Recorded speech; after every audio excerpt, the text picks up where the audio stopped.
মহারাজ, আপনাকে আমার কিছু জানাবার আছে, যদি অভয় দেন তো বলি। আহা, তুমি এত ভয় পাচ্ছ কেন পণ্ডিত? যা বলবার নির্ভয়ে বলো। মহারাজ মহারাজ পণ্ডিতের কিছু বলার আগে আমি কিছু বলি। কিরকম কিরকম? পণ্ডিতের সমস্যা তুমি কি জানো? না মহারাজ, পণ্ডিতের সমস্যার কথা আমার জানা নেই, আন্দাজ করছি বটে। তবে আমি যেটা বলতে চাই সেটা হচ্ছে শুধু পণ্ডিত নয়, সবাই আপনাকে এখন কোনো প্রশ্ন করে ভয়ে ভয়ে। হ্যাঁ, এ তো অদ্ভুত ব্যাপার। তা আমাকে এত ভয় পাবার মানে কি? মহারাজ, আপনার এই ভাবমূর্তির জন্য দায়ী হচ্ছে গোপাল। গোপাল? সে কি? আগে হ্যাঁ মহারাজ, সে সবসময় এমন একটা ভাব করে আপনি যেন একমাত্র গোপালকেই ভালোবাসেন আর বাকিদের বিশেষ পছন্দ করেন না। সে কি? মন্ত্রী মশাই খুব একটা ভুল বলেননি মহারাজ। আমি কিন্তু মহারাজকে যা বলার নির্ভয়ে বলি। হ্যাঁ, তুমি থাকো কতটুকু রাজকার্য নিয়ে বিজ্ঞানী, তুমি নিজের গবেষণা নিয়ে মত্ত থাকো। যাই হোক পণ্ডিত, এবার তুমি তোমার কথা বলো। পাঠশালার একটা দিকে চাল একদম ভেঙে পড়েছে, না সারালেই নয়। এই মহারাজ যদি কিছু অর্থ মঞ্জুর করেন। এই কথা? তা আগে বলবে তো। এ আর কি এমন কথা? মন্ত্রী, তুমি পণ্ডিতের পাঠশালার চালা সারানোর ব্যাপারটা দেখে নিও তো, আর যা অর্থ লাগে সেটাও খাজাঞ্চির সাথে কথা বলে নাও। নিশ্চয়ই মহারাজ।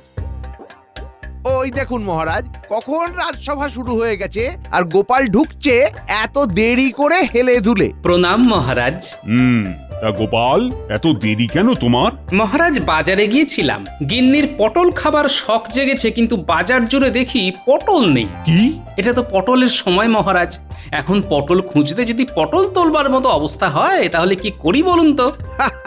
মহারাজ, জরুরি রাজসভা চলছে, আপনি উপস্থিত আর আপনার গোপাল সেখানে বাজারে পটল খুঁজছে। মহারাজ, যদি অভয় দেন তাহলে জানতে চাই যে আমি আসার আগে কি জরুরি কাজ হচ্ছিল। গোপাল, তুমিও দেখছি ভয় পাচ্ছ। যাই হোক, তোমার আসার আগে পণ্ডিতের পাঠশালার কথা হচ্ছিল। হ্যাঁ, আমার ওই নাতিপুতিরা যাচ্ছে তো। কিন্তু পণ্ডিতের পাঠশালার চালা যে ভেঙে পড়েছে। তাই নাকি? কই, আমি কিছু জানি না তো।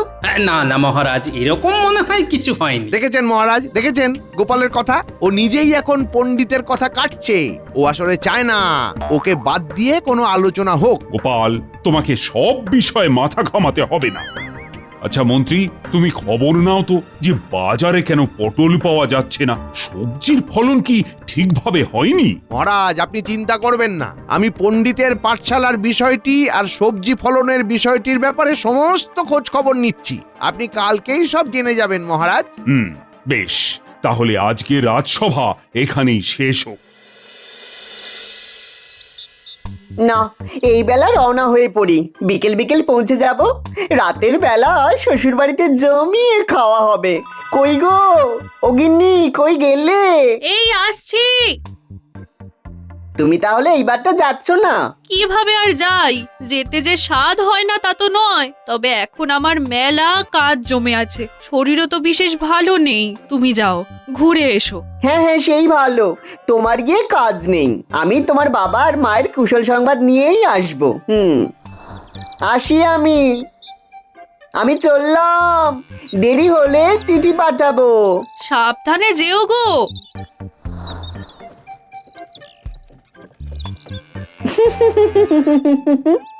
কবে আসবো ঠিক নেই, এবারে শ্বশুর বাড়িতেই গ্যাঁট হয়ে বসে থাকতে হবে আর ভালো ভালো খেতে হবে।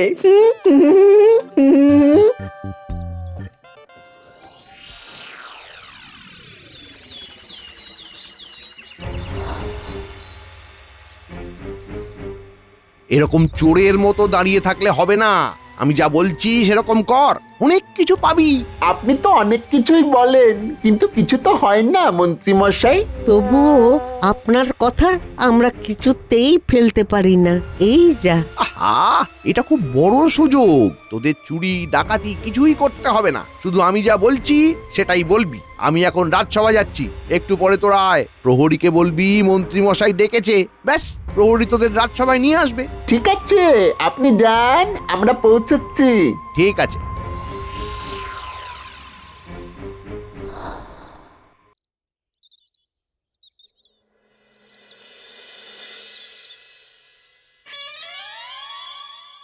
গিন্নি, বলি তাড়াতাড়ি ভাত দেবে নাকি? হ্যাঁ, আজকে মাসের প্রথম দিন, আর আজকেই যদি দেরি করে রাজসভায় ঢুকি তাহলে মহারাজ বড়ই দুঃখ পাবেন গিন্নি। মহারাজ রেগে তো আর যান না। আজ মাসের পয়লা দিন, এদিকে তোমার যে মাসের শেষ থেকেই হাঁড়ির হাল হয় সে কথা কি মহারাজের জানা আছে? আহা, কি হয়েছে বলো না? হাঁড়ির হাল বলে তো মাথা খাচ্ছ। বলি হাঁড়িতে কি ভাত চেপেছো? কোন রকমে চেপেছে, আর কিছুই তো বাজার থেকে আনোনি। এখন ওই ভাত, একটু ডাল আর আলু সেদ্ধ খেয়ে যেতে হবে। হ্যাঁ, আচ্ছা তাই দাও, বাড়ি ফিরে ভালো করে হাঁটে যাব, অনেক কিছু পাওয়া যাবে। আহা, আরে চিন্তা করছো কেন? আজকে মাসের পয়লা, মাস মাইনে নিয়েই তো ঘরে আসবো নাকি? হ্যাঁ, বসো বসো, এই ভাত মনে হচ্ছে হয়ে গেছে। হ্যাঁ, বলি একটু ঘি আছে নাকি গিন্নি? আমার কি সেই সৌভাগ্য আছে? ও ইস, বড্ড বেলা হয়ে গেল, আজও দেরি। আর দেরি করলেই ওই শয়তান মন্ত্রীটা মস্করা করতে থাকে।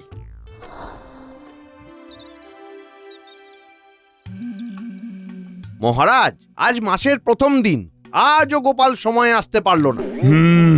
তাই তো মন্ত্রী, গোপালের সত্যি আজকাল বড্ড দেরি হচ্ছে। শুধু তাই নয় মহারাজ, গোপাল যে কত বড় মিথ্যে বলেছে সেটা প্রমাণিত।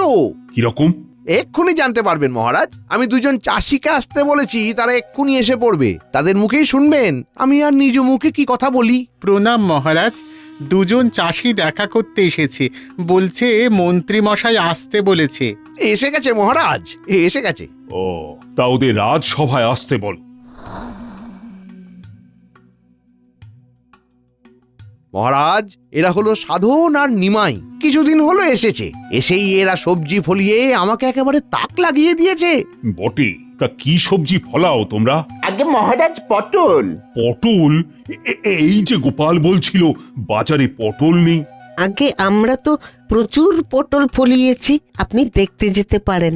গোটা বাজার জুড়ে আমাদের ফলানো পটল এখন বেচা হচ্ছে। ওরা তাহলে এবার আসুক মহারাজ। বেশ, তোমরা এবার আসতে পারো।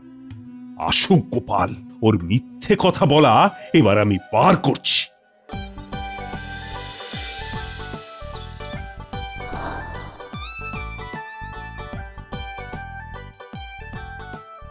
মহারাজ, ওই গিন্নির ভাত রান্না করতে দেরি হয়েছিল, তাই আমারও একটু দেরি হয়ে গেল মহারাজ।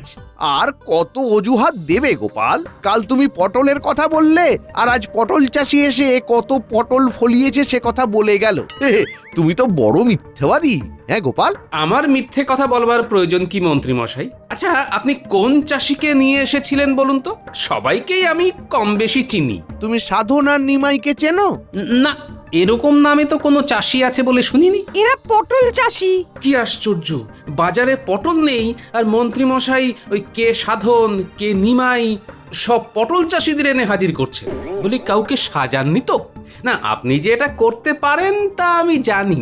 দেখুন মহারাজ, দেখুন গোপাল কিরকম মুখের ওপর আমাকে মিথ্যাবাদী বলছে, যেখানে ও নিজে সবচেয়ে বড় মিথ্যাবাদী। আমি যা বোঝার বুঝেছি গোপাল, তোমার দেরি করবার জন্য একটা অজুহাত চাই না, যেটা আমি আর হতে দেব না। আর এর ফলস্বরূপ এই মাসে তুমি অর্ধেক মাইনে পাবে। হ্যাঁ, এ কি বলছেন মহারাজ? হ্যাঁ গোপাল, এটাই তোমার শাস্তি। সেই সঙ্গে মন্ত্রী, খুব ভালো কাজ করবার জন্য তোমাকে আমি পুরস্কার দিতে চাই। বলো বলো মন্ত্রী, কি চাই তোমার? মহারাজ, আমার যদি একটি জমি হয় তাহলে কিছু চাষি ভাইকে দিয়ে পটল চাষ করিয়ে সেটা গরিব লোকেদের খাওয়ানোর প্রবল ইচ্ছা জাগে। বাহ মন্ত্রী, বাহ, খুব ভালো ভেবেছ তো। তোমাকে আমি 1 বিঘা জমির ব্যবস্থা করে দিচ্ছি।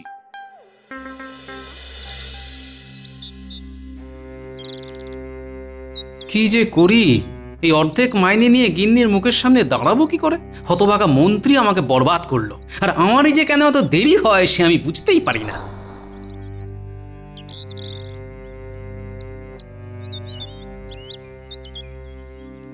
এ কি, এ আবার কোথা থেকে উদয় হলো? বলা নেই কওয়া নেই, এ তো সহজে যাবে না।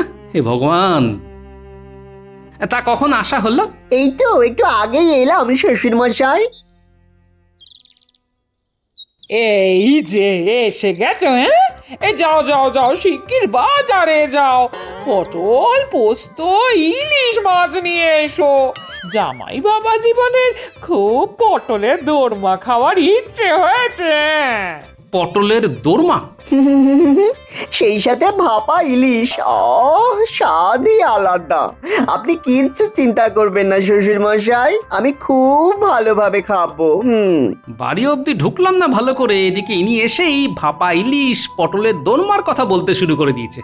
কপালই খারাপ, এই মাসে মাইনেটা অর্ধেক পেয়েছি, কি দিয়ে যে কি করব সেটাই তো বুঝে উঠতে পারছি না। আপনি বের করে কিছু বলছেন শ্বশুর মশাই? না, তা কি আর বলবো, এসেই পড়েছ যখন তখন ভালো করে খাবে বই কি বাবা, হ্যাঁ জামাই বলে কথা। কাল থেকে আপনাকে আর কষ্ট করে বাজারে যেতে হবে না। হ্যাঁ সে কি, তুমি জামাই মানুষ, তুমি কেন বাজার করবে বাবা? না না, তাতে কি আছে, আমি তো আছি। তুমি আছো মানে? অতিথি নারায়ণ হয়ে এসেছি শ্বশুর মশাই, অত সহজে কি যেতে পারি? বিশেষ করে যখন আপনাদের মতো মানুষের সান্নিধ্য পেয়েছি। এ তো সহজে ছাড়ার পাত্র নয় দেখছি।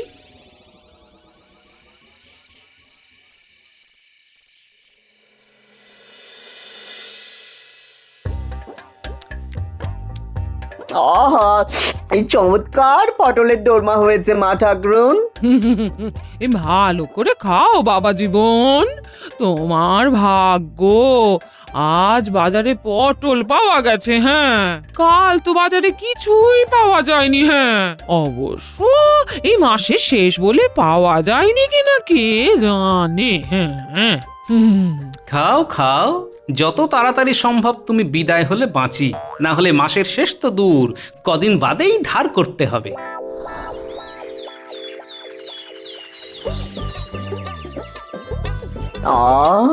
কি সুন্দর সকাল, কাল রাতে খাওয়াটা জব্বর হয়েছে। শ্বশুরমশাই ঘুম থেকে ওঠার আগে এই বেলা সকাল সকাল বাজারে চলে যাই, মনটা বড়ই পাঁঠা পাঁঠা করছে।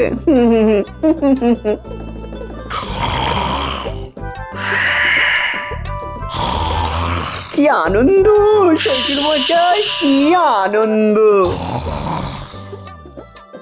আরে এত বেলা করে শুয়ে আছেন কেন শ্বশুর মশাই? শরীর খারাপ করবে যে, যান একটু হেঁটে আসুন।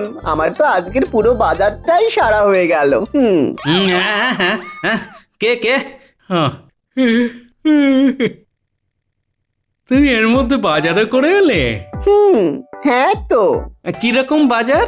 পাঁঠার মাংস, ভালো করে কষা খাবো, কাতলা মাছের মাথা ভালো করে ঘন্ট খাবো। হ্যাঁ, এরপর শেষ পাতে একটু রাবড়ি না হলে কি জমে, তাই 100 রাবড়ি নিয়ে এসেছি, ভালো করিনি। ওরে বাবা, এসব তুমি খাওয়াচ্ছ? কি যে বলেন না শ্বশুর মশাই, আমি হলাম আপনার অতিথি, নারায়ণ সেবা তো আপনিই করাবেন, আমি তো নিমিত্ত মাত্র। তাহলে এত কিছু সব আপনার নামে ধারের খাতায় লিখিয়ে এসেছি। আপনার জামাই বলে আমার খাতির তো কম নয়। হ্যাঁ তা বটে। সেই সাথে আপনার এত সুনাম যে আপনার নাম বলতেই ধারের খাতায় সব দিয়ে দিল। এই তো মা ঠাকুরনও উঠে পড়েছেন, জান দেখি রান্না চাপান, আমি এই বেলা তাড়াতাড়ি চানটা করে ফেলি। তেল কোথায় মা? তেল আছে আছে, ওই বাইরে রাখা আছে। হ্যাঁ, বেশ বেশ। এ তো আমি শেষ হয়ে যাব, একেবারে অর্ধেক মাইনা পেয়েছি, তার উপর আমাদের কিভাবে চলবে? আমি কিছু জানি না। হ্যাঁ, ও আমার জামাই, তোমাকেই বুদ্ধি করে চলতে হবে। তোমার এত বুদ্ধি, মহারাজ শুধু তোমার কথাই শোনে বলে গর্ব তোমার কম ছিল না, আজ সেই বুদ্ধি কোথায়? বুদ্ধিতে শান দাও, বুঝলে? ওরে বাবারে, এই জামাই আমার কাছে দুঃস্বপ্নের মতো, আর আমার সব বুদ্ধি ওই দুঃস্বপ্নে হারিয়ে গেছে। ওহো,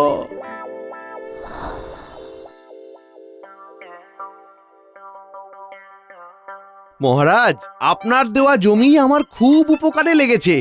শুধু আমার কেন, প্রজাদেরও উপকার হবে। সারা জমি জুড়ে পটল চাষ হচ্ছে। সাধু সাধু সাধু সাধু। অতি উত্তম। এ কি, গোপাল, তুমি আবার দেরি করলে। প্রণাম মহারাজ। বসো বসো তো গোপাল। মহারাজ, যারাই দেরি করবে তাদের সামনের মাসে আর বেতন না দেওয়ার জন্য আবেদন জানাচ্ছি। এটা মনে হয় আমাকেই উদ্দেশ্য করে বলা মহারাজ। আচ্ছা, তোমার আজ আবার দেরি কেন গোপাল? আগে আমার জামাই এসেছে মহারাজ। তার জন্য তোমার বাজারে অনেক ধার হয়ে গেছে, এটাই তুমি নিশ্চয়ই বলবে গোপাল। হ্যাঁ, আর সেই সাথে এই মাসের অর্ধেক বেতনটাও পাওয়া যায় কিনা সে প্রশ্নও করবে। কি ঠিক বললাম না? হ্যাঁ, আসলে তুমি যা মিথ্যে বলবে এখন সেগুলো আগাম বোঝা যায়। আপনি নিশ্চয়ই জানতে পেরেছেন যে বাজারে আমার ধার হয়ে গেছে। দেখেছেন মহারাজ, দেখেছেন? গোপাল এর বাইরে আর কিছুই বলতে পারবে না। না না না না, এরকম অজুহাতে তোমাকে বাকি মাইনে দেওয়া যাবে না, তাহলে যে আমার নীতিভঙ্গ হবে। মহারাজ, আপনি আমাকে জমি দিয়েছেন আর গোপাল হিংসায় জ্বলে পুড়ে যাচ্ছে।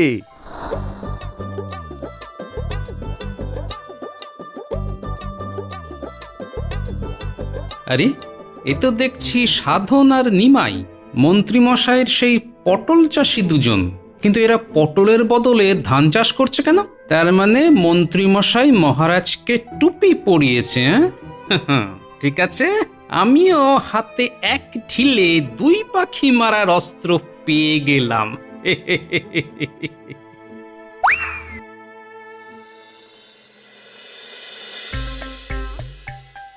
উফ, আজকে রাতের রান্নাটাও বেশ জমিয়ে হয়েছে।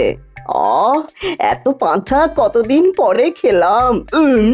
এই পেট একেবারে জুড়েই গেল। আমি শ্বশুর বাড়ি আছি না স্বর্গে আছি সেটা বুঝতেই পারছি না। দেখো বাবা জীবন, তুমি আনন্দে খাচ্ছ খাও, কিন্তু আমি তোমার জন্য এত করছি, তা তুমি আমার জন্য একটা কাজ করতে পারবে? কি কাজ বাবা? বেশি কিছু না, কাল সকালে একটা কাজ করতে হবে, এই একটু সমাজ সেবা আর কি। কি সমাজ সেবা বাবা? শোনো। কি পারবে তো? নিশ্চয়ই পারবো শ্বশুর মশাই।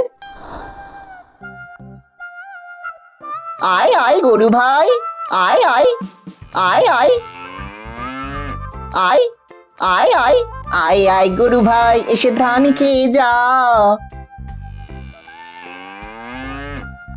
খা বাবা খা, ভালো করে খা। এই শয়তান গরুকে ছেড়ে দিয়েছে, সব ধান নষ্ট হয়ে গেল। এগুলোকে ধর ধর ধর। এই রে, এরা তো আমার দিকেই আসছে। পালাই বাপরে বাপ, পালাই পালাই বাবা।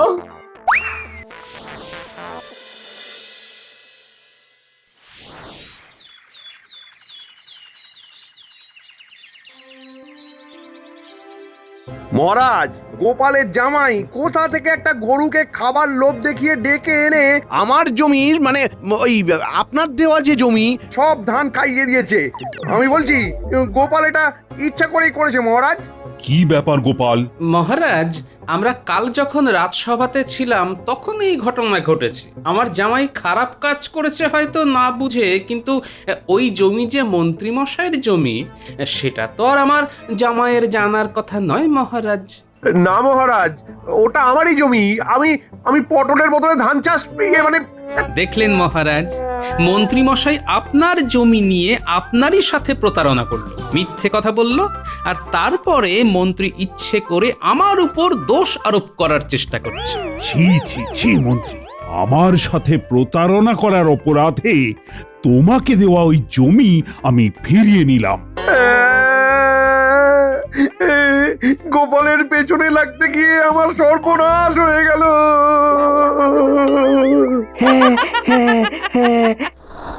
একটা কাজ হয়ে গেল, এবার আরেকটা কাজ করতে হবে। ছলে বলে কৌশলে জামাই বাবা জীবনকে বাড়ি থেকে তাড়াতে হবে। বেটা শুধু বসে বসে আমার বাড়ির অন্ন ধ্বংস করবে, এ তো হতে পারে না।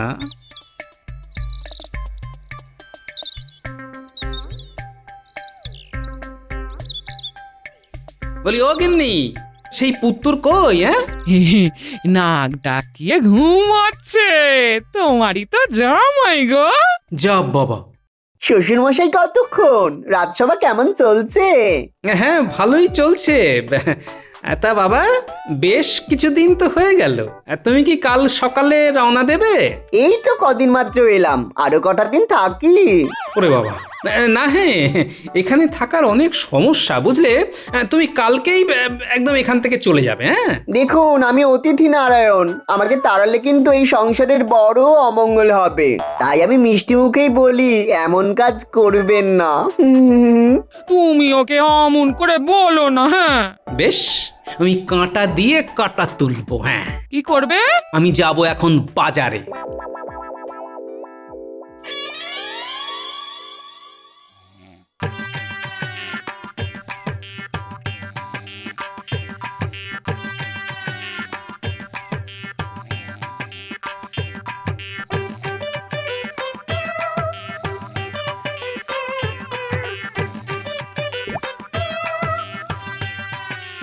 এবার বুঝবে তুমি বাছাধন, এই মধু তোমার মুখে লাগাবো, সব সময় খালি মিষ্টি কথা।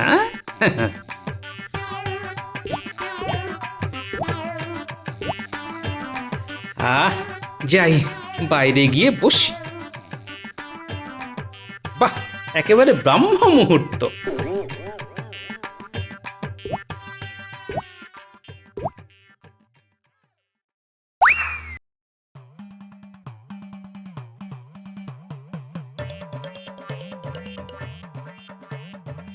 উড়ি বাবারে, উড়ি বাবারে, মেরে ফেললো রে। উড়ি বাবারে, উড়ি বাবারে, উড়ি বাবারে, কি জ্বালা। উফ, জ্বলছে তো, পুরো জ্বলছে। উফ বাবারে বাবা, উফ বাবা গো। মুখ একেবারে ফুলিয়ে দিয়েছে দেখছি। ইস, মুখে মধু থাকার এই ঝামেলা, মাঝে মাঝে পিঁপড়ে চলে আসে। আমি চললাম। উড়ি বাবারে, উড়ি বাবা, পালাই।